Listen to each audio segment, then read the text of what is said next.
জুলাই সনদ বাস্তবায়নের দাবিতে এনসিপির পদযাত্রা শুরু। পুশিন বন্ধে বিশ্বের মনোযোগ টানতে পদক্ষেপের আহ্বান। ফ্যাসিবাদের দোসরদের ষড়যন্ত্র নিয়ে সতর্ক বার্তা। টানা বৃষ্টিতে কক্সবাজারের উখিয়ায় দুটি ক্যাম্পে পাহাড় ধস, 7 রোহিঙ্গা সহ 9 জনের প্রাণহানি। বান্দরবানের থানচিতে আটকা শতাধিক পর্যটক, ভ্রমণে না যাওয়ার পরামর্শ। দুর্বৃত্তের গুলিতে খাগড়াছড়িতে নিহত 3, আঞ্চলিক সংগঠনের বিরোধের জের, ধারণা পুলিশের। মৌলভীবাজারে স্ত্রীকে হত্যা করে মাটি চাপা, 18 দিন পর লাশ উদ্ধার। নিয়ন্ত্রণ হারিয়ে ট্রাক উল্টে বসতঘরে, নড়াইলে ঘুমন্ত শিক্ষার্থীর মৃত্যু। কিশোরগঞ্জে বাস ও গরু বোঝাই পিকআপের মুখোমুখি সংঘর্ষে নিহত 3। এবং জামালপুরে গৃহবধূকে সংঘবদ্ধ ধর্ষণের দায়ে 7 জনের মৃত্যুদণ্ড। নোয়াখালীতে 5 বছরের শিশুকে ধর্ষণ ও হত্যা মামলায় 1 জনের ফাঁসি।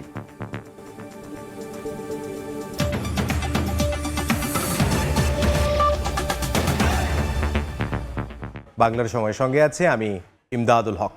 পুশিন বন্ধে আন্তর্জাতিক মহলের দৃষ্টি আকর্ষণে সরকারকে পদক্ষেপ নেয়ার আহ্বান জানিয়েছে জাতীয় নাগরিক পার্টি এনসিপি। বিকেলে গাজীপুরের কালীগঞ্জে জুলাই পদযাত্রার প্রথম দিনে দলটির নেতারা এই আহ্বান জানান। এ সময় ফ্যাসিবাদের দোসরদের ষড়যন্ত্র নিয়ে সজাগ থাকার আহ্বানও জানান তারা। এর আগে উপজেলা সদর থেকে শুরু হওয়া পদযাত্রা শহরের বিভিন্ন সড়ক প্রদক্ষিণ করে। এতে অংশ নেন এনসিপির আহ্বায়ক নাহিদ ইসলাম, সদস্য সচিব আখতার হোসেন, উত্তরাঞ্চলের মুখ্য সংগঠক সাজ্জিস আলম সহ জেলা ও উপজেলা পর্যায়ের নেতাকর্মীরা। পরে এক সমাবেশে জুলাই গণ অভ্যুত্থানের চেতনাকে ধারণ করে জুলাই সনদ বাস্তবায়ন, সীমান্ত হত্যা বন্ধ এবং নতুন বাংলাদেশ বিনির্মাণের প্রত্যয় ব্যক্ত করেন বক্তারা। দেশের 58টি জেলায় পর্যায়ক্রমে দলটির এই কর্মসূচি চলবে।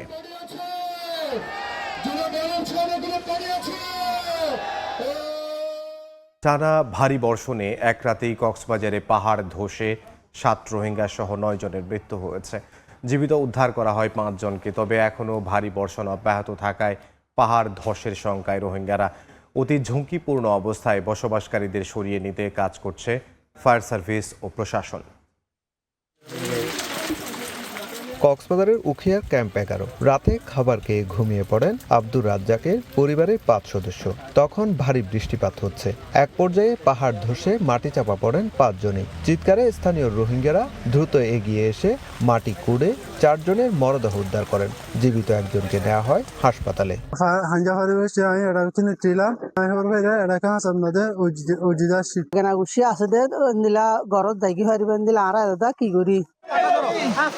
এদিকে রাত 2টার দিকে ক্যাম্প 15 জামতলিতে পাহাড় ধসে মাটি চাপা পড়ে আরেক পরিবারের 5 সদস্য। খবর পাওয়া মাত্র ঘটনাস্থলে ছুটে যায় ফায়ার সার্ভিস। পরে 3 ঘন্টার চেষ্টায় মাটি কুড়ে 5 জনকে উদ্ধার করলে তাদের মধ্যে স্বামী, স্ত্রী ও শিশু সহ 3 জনের মৃত্যু হয়। 2 জনকে নেওয়া হয় হাসপাতালে।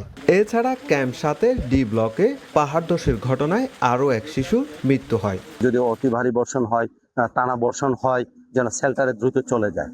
এভাবে আমাদের জনসচেতনমূলক কার্যক্রম চলমান ছিল এবং চলমান আছে। অন্যদিকে কক্সবাজার শহরের সাত্তার ঘুনা এলাকায় রাত 3টার দিকে পাহাড় ধসে মাটি চাপা পড়ে একই পরিবারের 3 জন। পরে স্থানীয়রা মা ও ছেলেকে প্রাণে বাঁচাতে পারলেও মারা যান বাবা আলী আকবর।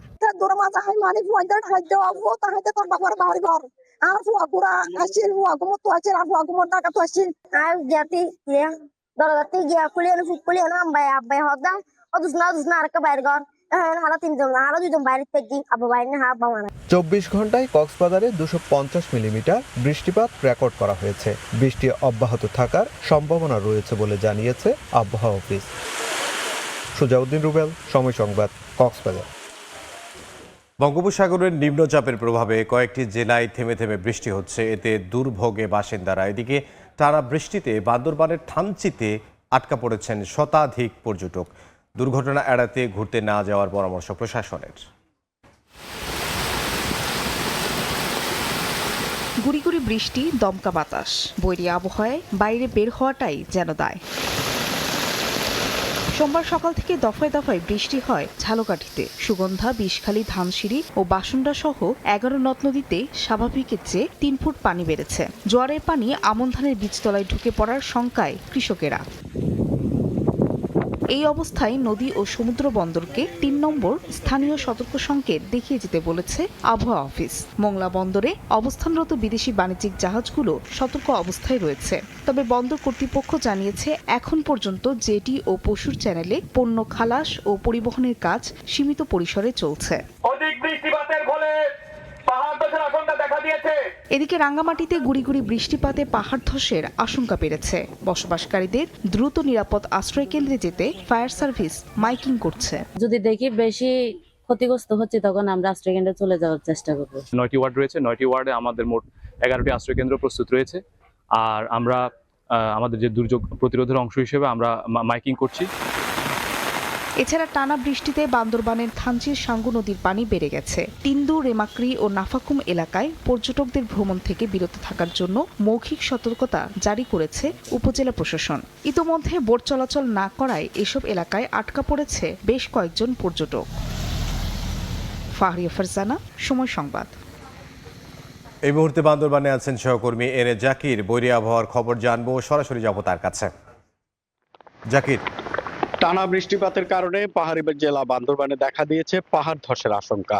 গতকাল থেকে আজ বিকাল এই মুহূর্ত পর্যন্ত অব্যাহতভাবে ভারী এবং মাঝারি বৃষ্টিপাত অব্যাহত রয়েছে। এর ফলে সাঙ্গু নদীর পানি বৃদ্ধি পেয়েছে এবং সাঙ্গু নদী ছাড়াও যে বিভিন্ন ছোট ছোট ঝিরি রয়েছে সেই ঝিরির পানি প্রবাহ কিন্তু বৃদ্ধি পেয়েছে। এই কারণে আজকে সকাল থেকে কিন্তু বান্দরবানের থানচির, রেমাক্রি, নাফাকুম যে পর্যটন স্পটগুলি রয়েছে সেখানে বেড়াতে যাওয়া পর্যটকরা কিন্তু সেখানে আটকা পড়েছে। আমরা কথা বলেছিলাম উপজেলা প্রশাসনের সাথে, তারা আমাদেরকে যেটি জানিয়েছে যে নদীর পানি বৃদ্ধি পাওয়ায় বোট চলাচল করা কিন্তু কিছুটা ঝুঁকিপূর্ণ হয়ে পড়েছে। সেই জন্য পর্যটকদের জানমালের নিরাপত্তার কথা ভেবে তারা সেই সমস্ত জায়গায় পর্যটকদেরকে না যাওয়ার পরামর্শ দিয়েছে এবং যে পর্যটকরা সেখানে রয়েছে তাদেরকে নিরাপদে সেখানেই থাকার পরামর্শ দিয়েছে। এছাড়া বান্দরবানের জেলা প্রশাসনের সাথে আমরা কথা বলেছি, তারা আমাদেরকে যেটি জানিয়েছে টানা বৃষ্টিপাতের কারণে পাহাড় ধসের আশঙ্কা দেখা দিয়েছে। ঝুঁকিপূর্ণ বসবাসকারীদেরকে তারা নিরাপদ আশ্রয়ে সরে যেতে বলা হয়েছে। প্রশাসনের পক্ষ থেকে 220টি আশ্রয় কেন্দ্র প্রস্তুত করে রাখা হয়েছে। যারা ঝুঁকিপূর্ণ অবস্থায় রয়েছে তাদেরকে আশ্রয় কেন্দ্রে যাওয়ার জন্য নির্দেশনা দেওয়া হয়েছে এবং শহরের বিভিন্ন উপজেলায় প্রশাসনের পক্ষ থেকে কিন্তু মাইকিংও করা হচ্ছে। তাদেরকে সচেতন করতে আমরা ইতিমধ্যে খবর পেয়েছি যে 7টি উপজেলা রয়েছে, রুমা, রোয়াংছড়ি, থানচি, লামা, আলীকদম, নাইক্ষ্যংছড়ি সহ সবগুলি উপজেলাতেই কিন্তু উপজেলা নির্বাহী কর্মকর্তাদের মধ্যে জেলা প্রশাসন সমন্বয় সভা করেছে। তাদেরকে প্রস্তুত থাকার জন্য বলা হয়েছে। পাহাড়ের ঝুঁকিপূর্ণ বসবাসকারীদেরকে নিরাপদ আশ্রয়ে সরে যেতে মাইকিং করা হচ্ছে এবং তারপরেও যদি তারা না সরে সেক্ষেত্রে মোবাইল কোর্ট পরিচালনার কথাও কিন্তু জেলা প্রশাসনের পক্ষ থেকে আমাদেরকে জানানো হয়েছে। আমরা আবহাওয়া অফিসের সাথে কথা বলেছি। আবহাওয়া অফিস আমাদেরকে যেটি জানিয়েছে সকাল থেকে বিকাল 5টা নাগাদ 135 মিলিমিটার বৃষ্টিপাত রেকর্ড করা হয়েছে এবং এই বৃষ্টিপাত কিন্তু আরো 2 থেকে 3 দিন অব্যাহত থাকবে বলে আবহাওয়া অফিস আমাদেরকে জানিয়েছে। তো যেটি বলছিলাম যে পাহাড় জেলা বান্দরবানে প্রতি বছরই কিন্তু বর্ষা এলে পাহাড় ধসের আশঙ্কা দেখা দেয়। টানা বৃষ্টিপাতের কারণে কিন্তু এবারও পাহাড় ধসের আশঙ্কা দেখা দিয়েছে এবং এই বৃষ্টিপাত যদি অব্যাহত থাকে সেক্ষেত্রে কিন্তু নিম্নাঞ্চল প্লাবিত হওয়ারও সম্ভাবনা রয়েছে। তো এই ছিল আমার কাছে বান্দরবানের পাহাড় ধস ও বৃষ্টি নিয়ে সবশেষ খবর। এনে জাকির বান্দরবান থেকে যোগ দিয়েছিলেন। বৈরী আবহাওয়ায় উত্তাল বঙ্গোপসাগর ঢেউয়ের তোড়ে গভীর সমুদ্রে টিকতে না পেরে উপকূলে নোঙর করেছে শত শত মাছ ধরা ট্রলার। টানা 4 দিন ধরে সমুদ্রে যেতে পারেননি জেলেরা। জীবিকার তাগিদে ঝুঁকি নিয়ে যারা গেছেন তারাও ফিরছেন প্রায় খালি হাতে। বিস্তারিত জানাচ্ছেন শিকদার জাবির হোসেন, ক্যামেরায় ছিলেন তৌকিব পেদা।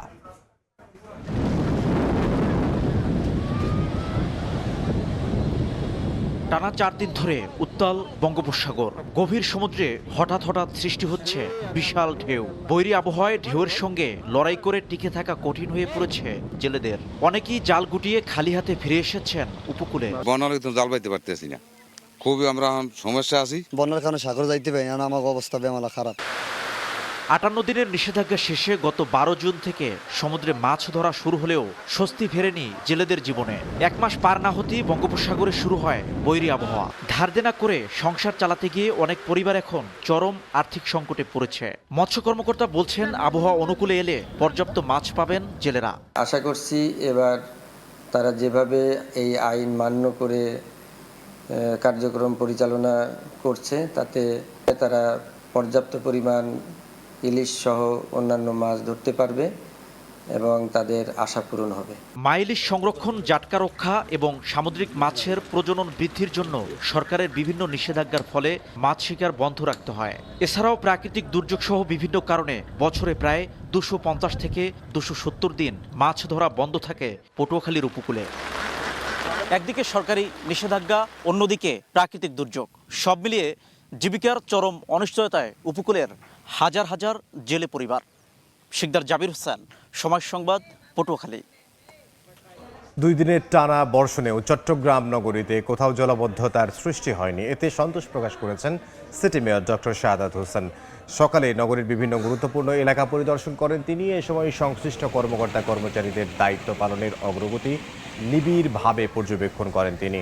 পাশাপাশি তাদের সঙ্গে কথাও বলেন, দেন প্রয়োজনীয় দিক নির্দেশনা। এর আগে রোববার রাত ভোর নগরীর নানা সড়ক ঘুরে দেখেন তিনি।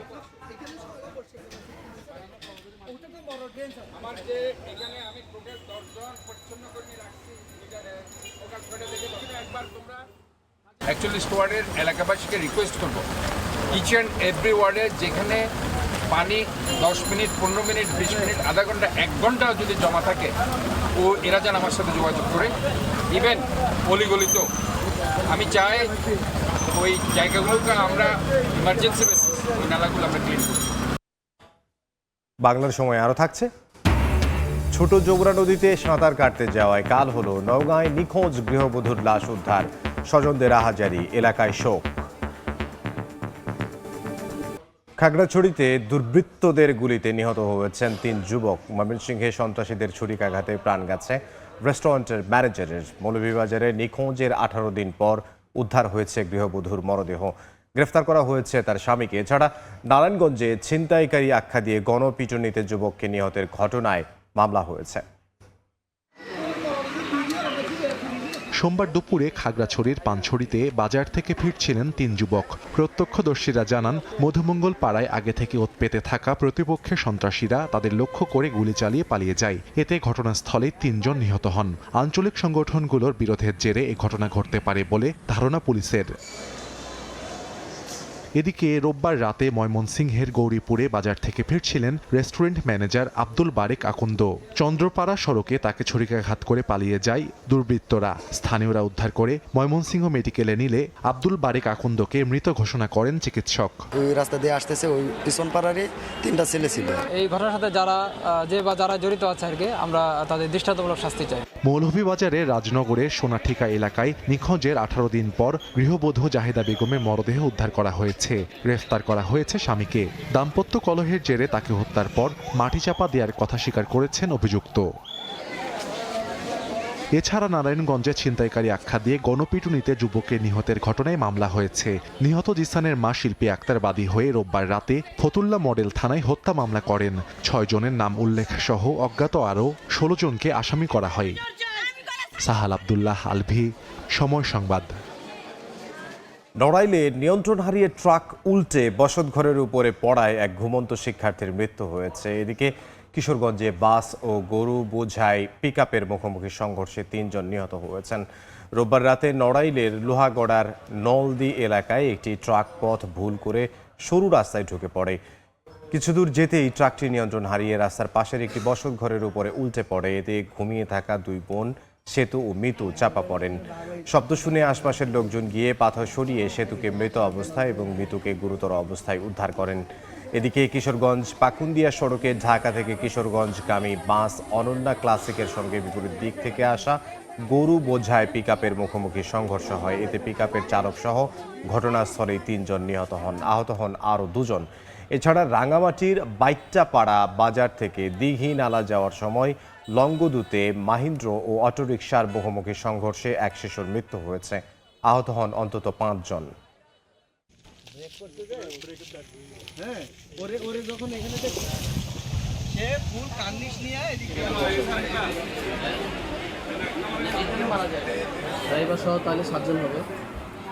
জামালপুরে গৃহবধূকে সংঘবদ্ধ ধর্ষণের ঘটনায় 7 জনের মৃত্যুদণ্ডাদেশ দিয়েছেন আদালত। এদিকে গোপালগঞ্জে 8ম শ্রেণীর শিক্ষার্থীকে ধর্ষণের ঘটনায় নারীসহ 2 জনকে যাবজ্জীবন কারাদণ্ডাদেশ দেওয়া হয়েছে। অন্যদিকে নোয়াখালীতে 5 বছরের শিশুকে ধর্ষণ ও হত্যা মামলায় একমাত্র আসামির ফাঁসির রায় দিয়েছেন বিচারক। 2025 সালের 25 মে জামালপুরের বকশীগঞ্জে এক গৃহবধূকে অপহরণের পর সংঘবদ্ধ ধর্ষণ করা হয়। এ ঘটনায় 8 জনকে আসামি করে বকশীগঞ্জ থানায় মামলা করেন ভুক্তভোগী। বিচারিক প্রক্রিয়া শেষে সোমবার দুপুরে 7 আসামিকে মৃত্যুদণ্ড দেন জেলা নারী ও শিশু নির্যাতন দমন ট্রাইব্যুনাল 1-এর বিচারক। দোষ প্রমাণ না হয় একজনকে বেকসুর খালাস দেয়া হয়। 2020 সালে 23 অক্টোবর গোপালগঞ্জে 8ম শ্রেণীর শিক্ষার্থীকে পিঠা খাওয়ানোর প্রলোভন দেখিয়ে কৌশলে ঘরে ডেকে নিয়ে ধর্ষণ করে উজ্জ্বল বিশ্বাস। এ সময় তাকে সহায়তা করেন কল্পনা বিশ্বাস। দীর্ঘ বিচারিক প্রক্রিয়া শেষে নারীসহ 2 আসামিকে যাবজ্জীবন কারাদণ্ড দেন আদালত। নোয়াখালী চাটখিলে 5 বছরের শিশু আসমা আক্তার ধর্ষণ ও হত্যা মামলার একমাত্র আসামি শাহাদাতকে মৃত্যুদণ্ডাদেশ দিয়েছেন আদালত। একই সঙ্গে 1 লাখ টাকা অর্থদণ্ড করা হয়। এদিকে খাগড়াছড়িতে 2য় শ্রেণীর মাদ্রাসা ছাত্রীকে জোরপূর্বক ধর্ষণের মামলার আসামিকে মৃত্যুদণ্ড দিয়েছেন আদালত। মিরন আহমেদ, সময় সংবাদ। শিল্প কারখানাগুলোতে জ্বালানি সংকট নিরসনে সরকার ক্রাশ কার্যক্রম চালু করেছে বলে জানিয়েছেন বাণিজ্য মন্ত্রী খন্দকার আব্দুল মুক্তাদির।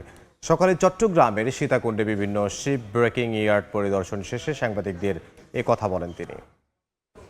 আমরা যে পরিমাণ গ্যাস ব্যবহার করি এখন প্রায় 1600 MMCFD আমাদের শর্টেজ থাকে। ইচ্ছা করলেও এটা নাটকীয়ভাবে বৃদ্ধি করা যাবে না, কারণ যে 2টা FSRU আছে তার একটা নির্দিষ্ট ক্ষমতা আছে এবং আরেকটা FSRU যোগ করলে এই পাইপলাইনটা গ্রিড লাইনটাও এক্সস্টেড হয়ে যাবে। কিন্তু তারপরেও সরকার বিভিন্ন ক্র্যাশ প্রোগ্রাম নিয়ে চিন্তা করছে। আমরা কিছু ফিজিবিলিটি স্টাডি করছি দ্রুত কি উপায়ে অধিকতর গ্যাসের যোগান দেওয়া যায়, এগুলো নিয়ে আমরা কাজ করছি। দক্ষিণাঞ্চলে মুখ থুবড়ে পড়েছে গ্রামীণ স্বাস্থ্যসেবার অন্যতম প্রধান কেন্দ্র কমিউনিটি ক্লিনিক। বরিশাল বিভাগের 1100 ক্লিনিকের বেশিরভাগের বেহাল দশা। কোথাও জরাজীর্ণ ভবন, কোথাও আবার ঝোপ ঝাড়ে বাসা বেঁধেছে বিষধর সাপ, আবার কোথাও তদারকির অভাবে খোলাই হয় না ক্লিনিক। সঙ্গে যোগ হয়েছে ওষুধ সংকট। যদিও সেবার মান বাড়াতে সরকারের পরিকল্পনা রয়েছে বলে জানাচ্ছে স্বাস্থ্য বিভাগ। অপূর্ব রিপোর্ট। পলেস্তারা খসে খসে পড়ছে। যে কোনো সময় বড় ধরনের দুর্ঘটনা দেখে মনে হতে পারে একদম পুরনো কোনো একটি ভবনের মধ্যে রয়েছি, কিন্তু এটি বরিশালের চিকিৎসা সেবা কেন্দ্র। শুনলে আশ্চর্য হতে হবে, কমিউনিটি ক্লিনিকটি বরিশাল শহরের মধ্যেই কাশীপুরে। এখানে চেয়ার টেবিল সবই আছে, তবে চেয়ারের এই হচ্ছে দশা। এই চেয়ারই বসতে হয় রোগীদের। চিকিৎসক বসেন এই ভেতরটাতে এবং চিকিৎসক সহ এখানকার রোগীরা অভিযোগ করেছেন সামান্য বৃষ্টিতেই হাঁটু পানি হয়, সাপ আসে, পোকামাকড় আসে, বিদ্যুৎ বিচ্ছিন্ন থাকে সারা মাস জুড়েই। আর তার মধ্যেই এই কমিউনিটি ক্লিনিকে চলে চিকিৎসা সেবা। আমরা এ বিষয়ে আজ বিস্তারিত জানাবো আপনাদেরও। এটি কোনো পরিত্যক্ত ভবন নয়, বরিশাল নগরীর ইছাখাটি কমিউনিটি ক্লিনিক কেন্দ্র। ওষুধ সহ নানা সংকটে ঝুঁকি নিয়ে চলে এখানকার স্বাস্থ্য সেবা। শুধু ইছাখাটিই নয়, বিভাগের 1000-এরও বেশি কমিউনিটি ক্লিনিকেরই একই দশা। ওষুধ থাকে না, আবার বলে আপনারা টাকা নিয়ে আসেন না। বর্ষাকালে ছাদ থেকে পানি পড়ে, ছাদের উপরে কোনো মেরামত হয় না। এখানে কারেন্টের কোনো ব্যবস্থা নেই, বাথরুমের কোনো ব্যবস্থা নেই। সংকটের চরম রূপ দেখা যায় ঝালকাঠির 93টি ক্লিনিকেও। 20 বছর আগে বনাঞ্চল ঘেরা নিচু জমিতে ক্লিনিকগুলোর নির্মাণের পর হয়নি আর কোনো সংস্কার। ভবন সংকটের সঙ্গে এখানে যোগ হয়েছে বিষধর সাপের আতঙ্ক। সাপের জন্য আমি এখানে খুব আতঙ্কে আছি। এখানে আমার জনগণ আমার এই ফ্লোর করিয়ে দিয়েছে, আমি কিন্তু এখনো ভিতরে বসতে পারি না ভয়তে। আমরা ঊর্ধ্বতন কর্তৃপক্ষের কাছে লিখেছি যে আমাদের কমিউনিটি ক্লিনিক যেগুলি আছে, যেগুলি বেহাল অবস্থায় আছে, সেগুলি পুনঃসংস্কারের জন্য। এদিকে উপকূল ঘেরা বরগুনার কমিউনিটি ক্লিনিকগুলোতে সংকট যেন আরও এক ধাপ এগিয়ে। সদর উপজেলার খাজুরতলা স্বাস্থ্য সেবা কেন্দ্রটি বেশিরভাগ সময় থাকে তালাবদ্ধ। ডাক্তার ঠিক মতন আসে না, এটা বন্ধই থাকে। অনেকগুলোই জরাজীর্ণ আছে। তা আমাদের বিভিন্ন এনজিওস যেগুলো তারা নিজেরা দায়িত্ব নিয়েই কিছু রেনোভেশন কাজ করছে। যদিও সেবার মান বাড়াতে সরকারের পরিকল্পনার কথা জানান বিভাগীয় স্বাস্থ্য কর্মকর্তা। একটা ইউনিট করবে যেখানে আরও সেবার মান ভালো হবে। আমার মনে হয় এটা সরকারের প্ল্যান, আমরা যেটা শুনতে পেয়েছি। আর একটা জিনিস হলো এদের রিপেয়ার কাজ, কিছু রিপেয়ারেবল, সেগুলো রিপেয়ার চলমান আছে। স্বাস্থ্য বিভাগের তথ্য মতে বরিশাল বিভাগে কমিউনিটি ক্লিনিকের সংখ্যা 1117টি, যার বড় অংশই ব্যবহারের অনুপযোগী হলেও সরকারি নথিতে প্রায় সবগুলোই সচল। অপূর্ব অপু, সময় সংবাদ, বরিশাল। নওগাঁয় সাঁতরে নদী পার হতে গিয়ে নিখোঁজের 4 ঘন্টা পর গৃহবধূর মরদেহ উদ্ধার করা হয়েছে। দুপুরে ছোট যমুনা নদীতে শাহিদা বেগম নামে ওই নারী সাঁতরে পার হওয়ার জন্য নামেন। নদীর মাঝখানে এসে তিনি তলিয়ে যান। খবর পেয়ে তাকে উদ্ধারে রাজশাহী থেকে ফায়ার সার্ভিসের একটি ডুবুরি ইউনিট নামেন নদীতে। প্রায় 1 ঘন্টা নদীতে তল্লাশি শেষে নারীর মরদেহ উদ্ধার করেন তারা। নিহত শাহিদা দেবীপুর এলাকার বাসিন্দা ছিলেন। তার 8 ও 3 বছর বয়সী 2টি সন্তান রয়েছে।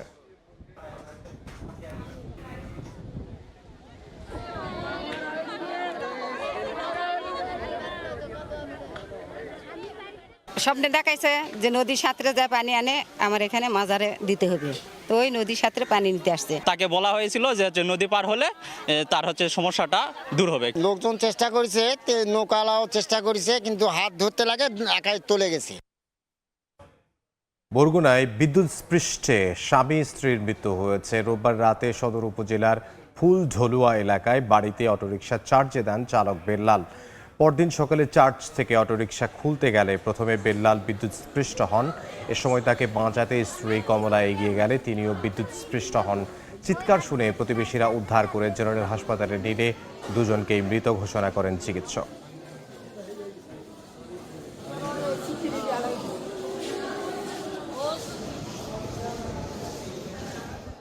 বাংলার সময় আরও থাকছে।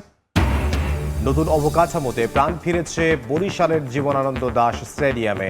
দৃশ্যমান আধুনিক প্যাভিলিয়ন ও ফ্লাড লাইট। এবছরই বড় ম্যাচ আয়োজনের পরিকল্পনা। খুলনায় নির্বাচনী দায়িত্ব পালনকালে নিহত মহানগর বিএনপির সাবেক দফতর সম্পাদক মোহাম্মদ মহিবুজ্জামান কোচির লাশ 5 মাস পর কবর থেকে তোলা হয়েছে। গত 12 ফেব্রুয়ারি জাতীয় সংসদ নির্বাচনের দিন খুলনা আলিয়া কামিল মাদ্রাসা ভোট কেন্দ্রে বিএনপির প্রার্থী নজরুল ইসলাম মঞ্জুর নির্বাচনী এজেন্ট হিসেবে দায়িত্ব পালনের সময় কোচির মৃত্যু হয়। মামলার বিবরণে বলা হয়, ভোট কেন্দ্রে অনিয়মের প্রতিবাদ করায় তার উপর হামলা চালানো হয়। তবে ঘটনার পর জামায়াতের প্রার্থী শেখ জাহাঙ্গীর হোসাইন হেলাল দাবি করেছিলেন কোচি হৃদরোগে আক্রান্ত হয়ে মারা গেছেন। নিহতের পরিবারের পক্ষ থেকে আদালতে হত্যা মামলা করা হলে তদন্তের দায়িত্ব পায় পিবিআই। ঘটনার প্রকৃত কারণ উদ্ঘাটনের স্বার্থে আদালতের নির্দেশে মরদেহ উত্তোলন করে এবং পুনরায় ময়নাতদন্তের জন্য পাঠানো হয়। চাঁদপুরে ইটভাটার ঝোপের ভেতর থেকে পরিত্যক্ত দেশীয় পিস্তল গুলি উদ্ধার করা হয়েছে। র্যাব জানায়, গতরাতে মতলব উত্তরের নয়াকান্দি এলাকায় পরিত্যক্ত ইটভাটার ঝোপের ভেতর থেকে পরিত্যক্ত অবস্থায় 2টি দেশীয় পিস্তল ও 12 রাউন্ড গুলি উদ্ধার করা হয়। কে বা কারা আগ্নেয়াস্ত্র রেখে গেছে তা অনুসন্ধান করছে র্যাব। এ ঘটনায় র্যাব 11-র পক্ষ থেকে মতলব উত্তর থানায় একটি মামলা করা হয়েছে।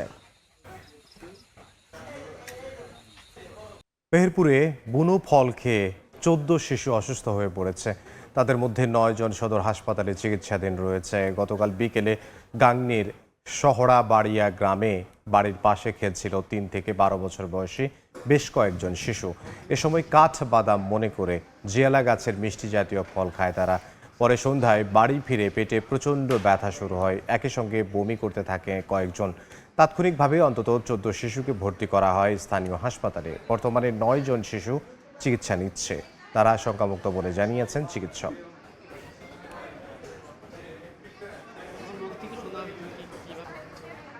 পিরোজপুরে ডেঙ্গি আক্রান্ত হয়ে 13 রোগী হাসপাতালে ভর্তি হয়েছেন। জেলায় দিন দিন বেড়েই চলছে ডেঙ্গি আক্রান্তের সংখ্যা।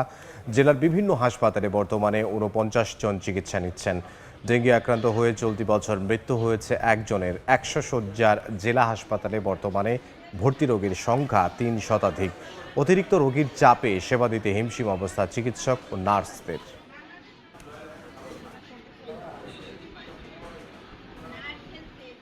জ্বর আছে বেশি, মাথা ব্যথা আছে, ঘেটির রক ছিড়কে যায়, গা তো কামড়ায়।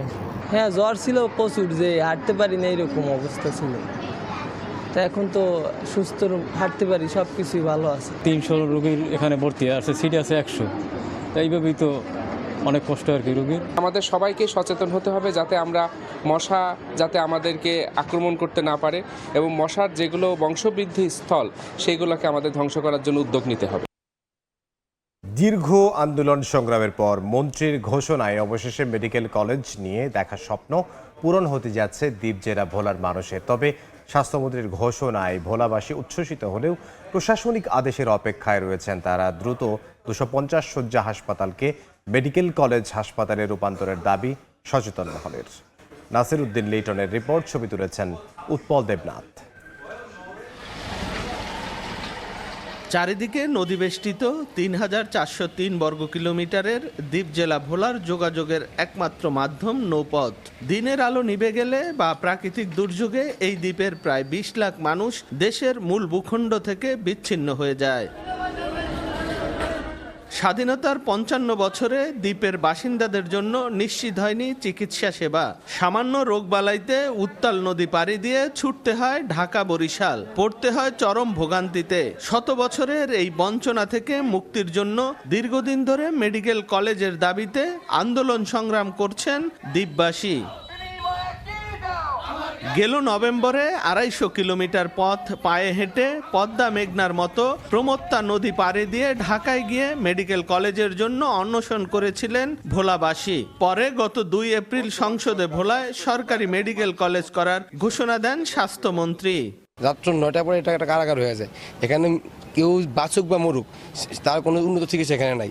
মরার আগে যে অন্তত পক্ষে দেখা যেতে যাই যে ভোলা বরিশাল মেডিকেল কলেজ, ভোলা সেতু, এগুলো বাস্তবায়ন হচ্ছে। 250 শিশু বিশিষ্ট হসপিটাল, এটার পাশে যেন মেডিকেল কলেজটা হয়। অন্যান্য জেলাগুলোতে কাজ দ্রুত গতিতে আগালেও আমাদের ভোলার যে বিষয়, সেটাতে এখনো কাজ সেরকমভাবে আগানো হচ্ছে না। আমাদেরকে আর কত আন্দোলন আর কত সংগ্রাম করতে হবে একটি মেডিকেল কলেজ, একটি সেতুর জন্য। আমি মনে করি ইমিডিয়েটলি এই ডিসেম্বরের মধ্যে ভোলায় মেডিকেল কলেজের প্রশাসনিক অনুমোদন দেওয়া উচিত এবং দিয়ে কাজ শুরু করে দেওয়া উচিত। দ্রুত 250 শয্যা হাসপাতালকে মেডিকেল কলেজ হাসপাতালে রূপান্তরের দাবি সচেতন মহলের। ঘোষণা হওয়ার পরে যে সরকারের পক্ষ থেকে যে একটু বিলম্ব হচ্ছে, এটা আমাদের খুব কষ্ট লাগছে। আমরা চাচ্ছি অতি দ্রুততম সময়ের মধ্যে ভোলা সদরেই যাতে মেডিকেল কলেজটা হয়। সরকারের কাছে আমাদের জোর দাবি, আমরা দেখতে চাই যে ভোলা মেডিকেল কলেজ কর্মকাণ্ড শুরু হচ্ছে। এটা আমরা ভোলাবাসীর দাবি। মন্ত্রীর ঘোষণার পর স্বাস্থ্য শিক্ষা অধিদপ্তরের উচ্চ পর্যায়ের একটি দল সরেজমিন পরিদর্শন করেছেন। তবে এখনো প্রশাসনিক কোনো আদেশ না পেলেও মেডিকেল কলেজ স্থাপনের কাজ এগিয়ে যাওয়ার কথা জানান সিভিল সার্জন। ভোলার যে ২০ লক্ষ মানুষের স্বাস্থ্যসেবা, মেডিকেল কলেজ হলে তাদের স্বাস্থ্যসেবাটা আরও বেগবান হবে এবং ভোলাবাসী সুস্থ থাকবে এবং তাদের যে দাবি সেটা সরকার পূরণ করবে। ভোলা 250 শয্যা জেনারেল হাসপাতালের 16 একর জমির উপর 8 তলা একটি নতুন ও 2 তলার একটি পুরনো ভবন নার্সিং ইনস্টিটিউট রয়েছে। এর বাইরেও অনেক খালি জমি ও পরিত্যক্ত ভবন রয়েছে। নাসির উদ্দিন লিটন, সময় সংবাদ, ভোলা। ঝোপঝাড়ে ঢাকা পড়েছে কোটি টাকা ব্যয়ে নির্মিত ঝালকাঠি সদর হাসপাতালের আবাসিক ভবন। রাতের অন্ধকারে পরিণত হচ্ছে অপরাধীদের আখড়ায়। কর্তৃপক্ষ বলছে নিরাপত্তা সহ অবকাঠামো উন্নয়নে নেওয়া হয়েছে ব্যবস্থা। পলাশ রায়ের পাঠানো তথ্য ও শামীম হোসেনের ছবিতে রিপোর্ট। কোটি কোটি টাকা ব্যয়ে এই ভবন নির্মাণ হলেও বেশিরভাগই শূন্য পড়ে আছে। অবহেলা ও অব্যবহারের কারণে ঝোপঝাড়ে জরাজীর্ণ হয়ে পড়েছে। ডাক্তার ও নার্সদের জন্য 100 শয্যার ঝালকাঠি সদর হাসপাতাল কম্পাউন্ডে রয়েছে 5টি আবাসিক ভবন। তবে সিসি ক্যামেরা, পর্যাপ্ত আলো ও নিরাপত্তা কর্মী না থাকায় সন্ধ্যা নামলেই হাসপাতালের আবাসিক এলাকা হয়ে ওঠে চরম অনিরাপদ। ঘটছে চুরি, ছিনতাই, পরিণত হচ্ছে মাদক সেবনের অভয়ারণ্যে। হাসপাতালের আবাসিক বাসিন্দাদের দিন কাটছে চরম আতঙ্কে। কখন কি হয় বর্তমান অবস্থায় অনেক বিভিন্ন জায়গায় বিভিন্ন ধরনের দুর্ঘটনা ঘটতেছে, এজন্য আমরা সবসময় আতঙ্কিত। এইভাবে যদি পরিবেশ নষ্ট হয়ে যায় তাহলে তো চিকিৎসারও ক্ষতি হয়ে যাবে।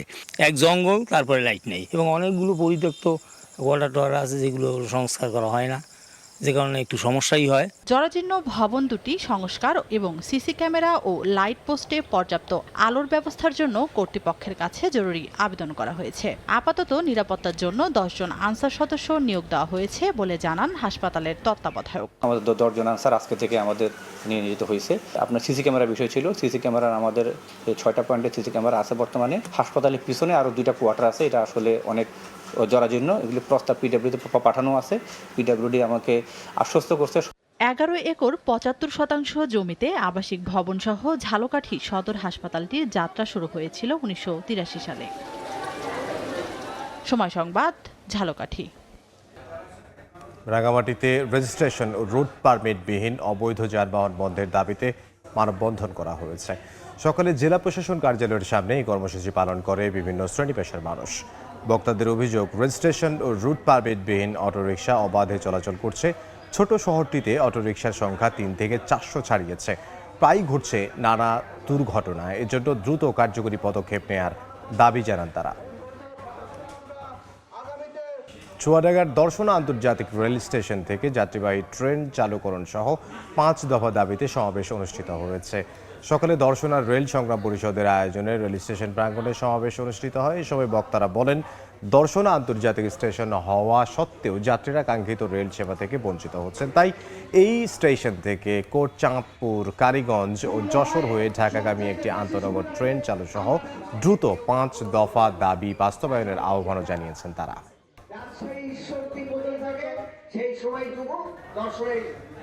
যার পরিপ্রেক্ষিতে অস্ত্র এলাকার মানুষের অনেক ভোগান্তিতে পড়তে হয়।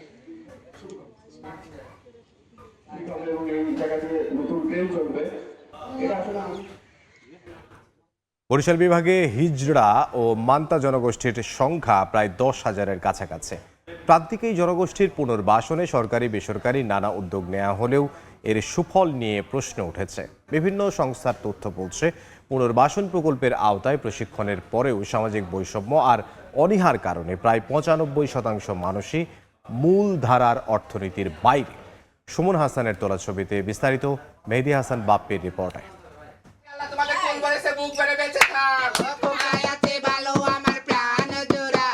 ঢোলের তাল আর তালি দিয়ে বাড়ি বাড়ি গিয়ে নাচ গান করাই তাদের প্রধান কাজ। নূপুর আর সোহাগী তৃতীয় লিঙ্গের দুই ব্যক্তির আয়ের উৎস মানুষের দরজায় দরজায় বিনোদন দিয়ে পাওয়া সামান্য অর্থে। তবে স্বাবলম্বী হতে সরকারি প্রশিক্ষণ পেলেও তা থমকে গেছে সামাজিক প্রেক্ষাপটে। ফলে যোগ্যতা থাকলেও অর্থনীতির মূলধারায় যুক্ত হওয়ার স্বপ্ন অধরাই রয়ে গেছে এই জনগোষ্ঠীর প্রায় 95%। আমি চাই না মানুষের বাড়িতে যাইয়া এই হাত পাততে, আমার এগুলো পছন্দ না, ভালো লাগে না। একই বাস্তবতা বিভাগের মান্তা সম্প্রদায়েরও। যাযাবর এই জলমানবদের জীবনমান উন্নয়ন ও বিকল্প কর্মসংস্থানের লক্ষ্যে বিভিন্ন সময়ে বেসরকারি এনজিওগুলো প্রশিক্ষণের ব্যবস্থা করলেও কার্যত জাল আর জলই আটকে আছে জীবন। স্থায়ী যদি ঘর না থাকে তা আমরা পোলাপান পড়ালেখা শিক্ষা দীক্ষা করাইতে পারব না, কারণ আমরা নৌকা থাই। বেসরকারি সংস্থাগুলো সীমাবদ্ধতার কথা বললেও সমাজসেবা অধিদপ্তর বলছে সামাজিক দৃষ্টিভঙ্গির কারণেই মূল অর্থনীতি থেকে পিছিয়ে রয়েছেন তারা। স্থায়ী একটা আবাসস্থল দরকার। স্থায়ী আবাসস্থল হলে তাদেরকে আসলে পুনর্বাসন এবং ট্রেনিং প্রশিক্ষণের আওতায় এনে পুনর্বাসন করা অনেকটা সস্তার হবে বলে আমি মনে করি। বেসরকারি সংস্থাগুলোর তথ্য মতে বিভাগে পিছিয়ে পড়া জনগোষ্ঠীর সংখ্যা প্রায় 10,000। মেহেদী হাসান বাপ্পি, সময় সংবাদ, বরিশাল। খাগড়াছড়িতে অসচ্ছল পাহাড়ি পরিবারকে স্বাবলম্বী করতে মুদি দোকান উপহার দিল সেনাবাহিনী। সকালে লক্ষ্মীছড়ির প্রত্যন্ত দুর্গম বার্মাছড়ি এলাকায় কালাই চাকমা নামে এক ব্যক্তিকে মুদির দোকান নির্মাণ ও ব্যবসা পরিচালনার প্রয়োজনীয় উপকরণ দেয়া হয়। এর মধ্যে ছিল বাঁশ, কাঠ, টিন সহ অন্যান্য নির্মাণ সামগ্রী ও বিভিন্ন পণ্য। অর্থনৈতিকভাবে স্বাবলম্বী হওয়ার পথে এগিয়ে যাওয়ার সুযোগ দেয়ায় খুশি কালাই চাকমা। উন্নত পল্লী সমৃদ্ধ দেশ, সবার আগে বাংলাদেশ প্রতিপাদ্যকে সামনে রেখে বিভিন্ন জেলায় নানা কর্মসূচি পালিত হলো জাতীয় পল্লী উন্নয়ন দিবস। সকালে সাতক্ষীরা জেলা প্রশাসকের কার্যালয় প্রাঙ্গণ থেকে একটি বর্ণাঢ্য র্যালি বের হয়ে শহরের গুরুত্বপূর্ণ সড়ক প্রদক্ষিণ করে পরে একই জায়গায় গিয়ে শেষ হয়। সেখানে বিভিন্ন ফলজ ও ঔষধি গাছ লাগানো হয়। এদিকে পটুয়াখালীর জেলা প্রশাসকের সম্মেলন কক্ষে আলোচনা সভা অনুষ্ঠিত হয়। এতে প্রধান অতিথি ছিলেন পটুয়াখালী 1 আসনের সংসদ সদস্য আলতাফ হোসেন চৌধুরী। পরে কৃতি সমবায়ীদের সম্মাননা স্মারক দেয়া হয়। এছাড়া বরিশাল সহ বিভিন্ন জেলায় নানা কর্মসূচিতে পালন হয় জাতীয় পল্লী উন্নয়ন দিবস।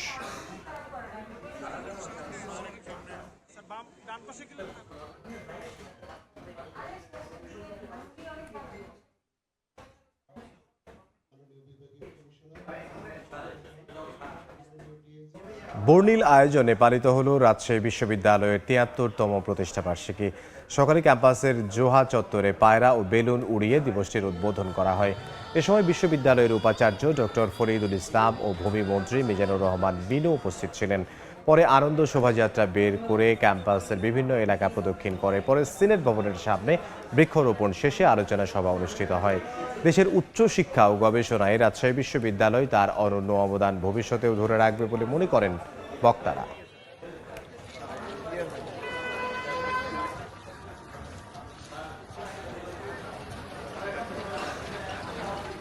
নতুন রূপে সেজেছে কীর্তনখোলা নদী তীরের কবি জীবনানন্দ দাশ স্টেডিয়াম। প্রায় ৬৫ কোটি টাকার আধুনিকায়ন প্রকল্পের কাজ এখন শেষ পর্যায়ে। ২১ বছর পর নতুন করে ফ্লাড লাইটে আলোকিত পুরো স্টেডিয়াম এলাকা। দীর্ঘদিনের স্থবিরতা কাটিয়ে চলতি বছরের শেষ নাগাদ আবারও আন্তর্জাতিক ও জাতীয় পর্যায়ের ম্যাচ আয়োজনের পরিকল্পনা ক্রিকেট বোর্ডের। সুজয় দাসের ছবিতে অপূর্ব রিপোর্ট। নীল আকাশি রঙের গ্যালারি, নতুন অবকাঠামোতে প্রাণ ফিরেছে বরিশালের কবি জীবনানন্দ দাশ স্টেডিয়ামে। ২০২২ সালে স্টেডিয়ামটিতে প্রায় ৬৫ কোটি টাকার সংস্কার প্রকল্পের কাজ শুরু করে জাতীয় ক্রীড়া পরিষদ। বর্তমানে দৃশ্যমান অত্যাধুনিক pavilion, media centre, passenger lift ও ইনডোর প্র্যাকটিস নেট। এরই মধ্যে শেষ হয়েছে মূল পিচের কাজ। নতুন করে আলো ছড়াচ্ছে আধুনিক ফ্লাড লাইট। এই মাঠে নিম্নমানের আউটফিল্ড হয়েছিল, তখন কাজটা বন্ধ হয়ে যায়।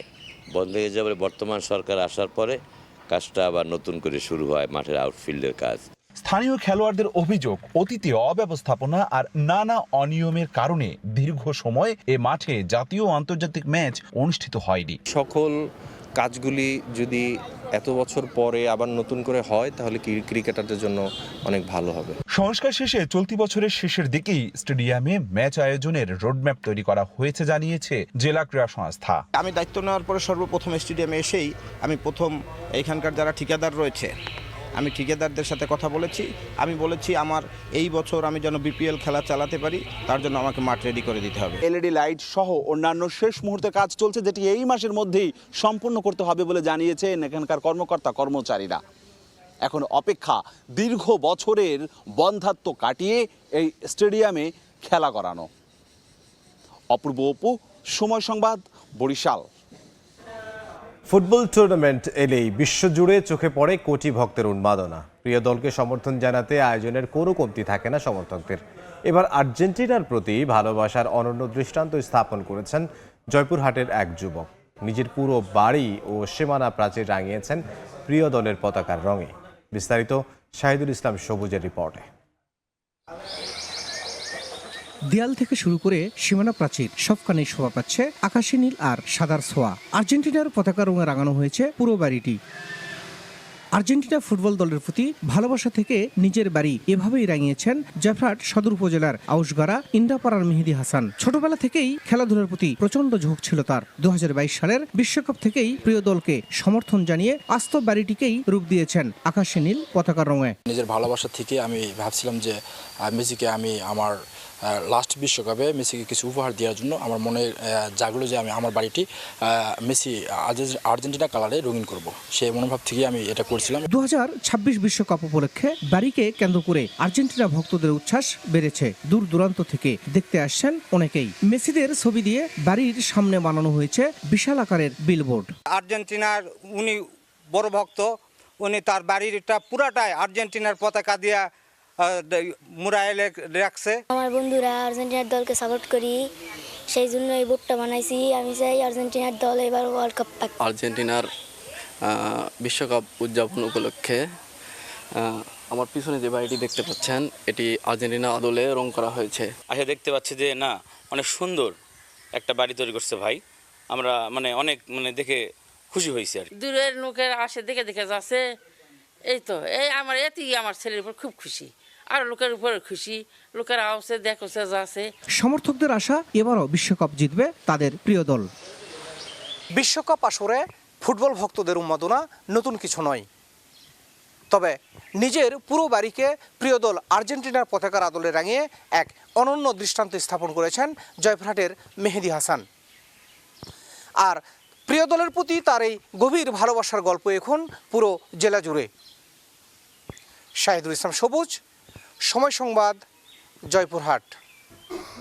অজপাড়া গাঁ থেকে উঠে আসা এক নারী ফুটবলার নরসুন্দর বাবার কন্যা রিঙ্কি রানী শীল জাতীয় দলে খেলার স্বপ্ন নিয়ে তারকা ফুটবলারদের তালিকায় নাম লেখাতে চায়। গাইবান্ধার উদীয়মান এই খেলোয়াড়ের সামনে বাধা হয়ে দাঁড়িয়েছে দরিদ্র বাবা মায়ের অভাব অনটন।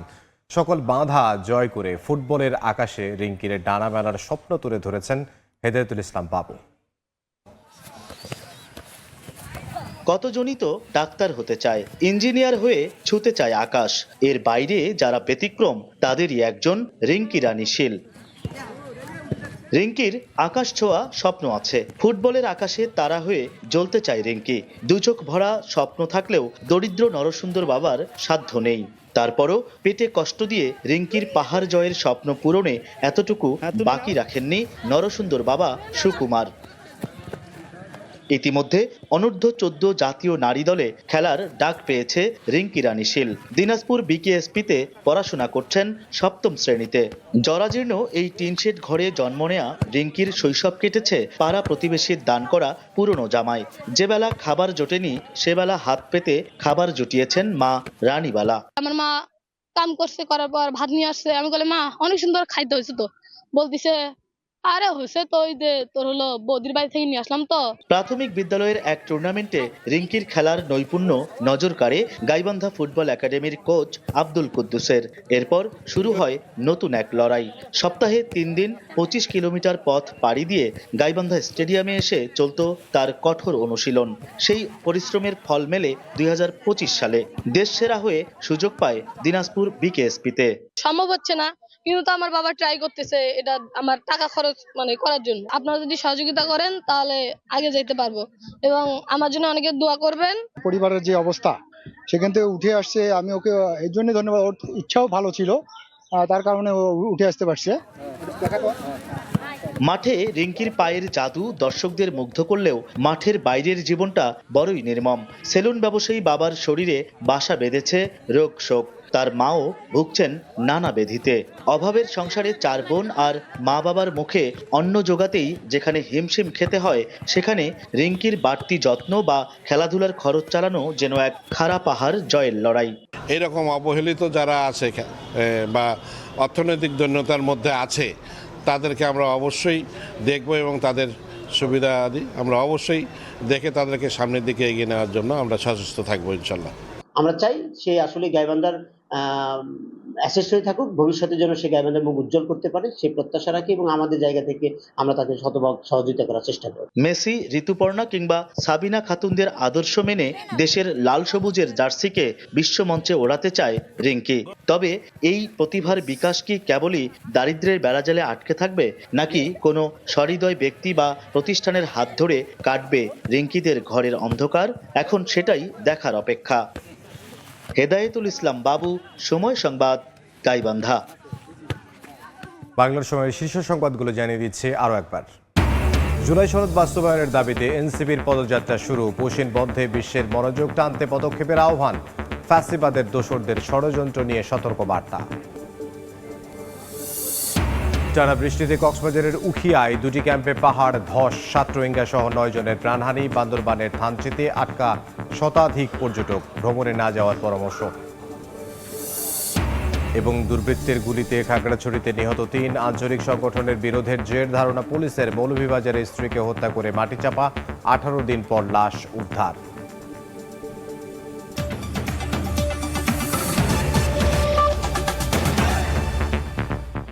এই ছিল বাংলার সময়ে। বিশ্বকাপ ফুটবলের মহাযজ্ঞ সরাসরি সম্প্রচার করছে সময় টেলিভিশন। দেখতে চোখ রাখুন সময়ের পর্দায়। এরপর সন্ধ্যার সময় নিয়ে আসছি কিছুক্ষণ পর, সঙ্গে থাকুন সময়।